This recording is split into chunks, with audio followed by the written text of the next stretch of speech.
ذہن پڑھ لینا۔ ذہن پڑھنا ماورائے طاقت نہیں بلکہ انسانی رویے اور نفسیات کو سمجھنے کا فن ہے۔ کس طرح ہم دوسروں کے خیالات اور فیصلے پہچان کر بہتر تعلقات اور مؤثر بات چیت قائم کر سکتے ہیں۔ سب سے پہلے لوگ ہمیشہ اپنے خیالات ظاہر کرتے ہیں، چاہے وہ خاموش ہوں یا بول رہے ہوں۔ جسمانی زبان، لہجہ اور چھوٹے اشارے ہمیں یہ سمجھنے میں مدد دیتے ہیں کہ وہ واقعی کیا سوچ رہے ہیں۔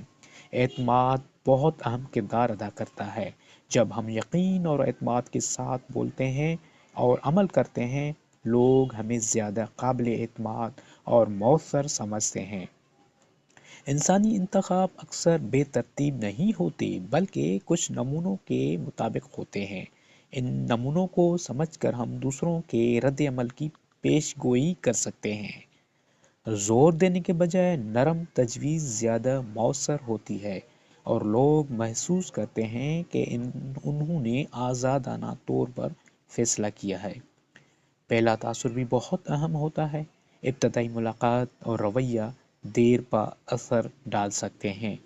جتنا زیادہ ہم مشاہدہ اور غور کرتے ہیں، اتنی ہی ہماری سمجھ اور پیش گوئی کی صلاحیت بہتر ہوتی ہے۔ سب سے اہم سبق یہ ہے کہ حقیقی اثر و رسوخ ہمدردی پر مبنی ہوتا ہے۔ جب لوگ محسوس کرتے ہیں کہ انہیں سمجھا گیا ہے تو اعتماد پیدا ہوتا ہے اور بات چیت آسان ہو جاتی ہے۔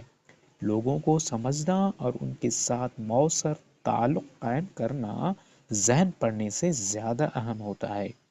توجہ، مشاہدہ، اعتماد اور ہمدردی کے ذریعے ہم بہتر تعلقات اور کامیاب رابطے قائم کر سکتے ہیں۔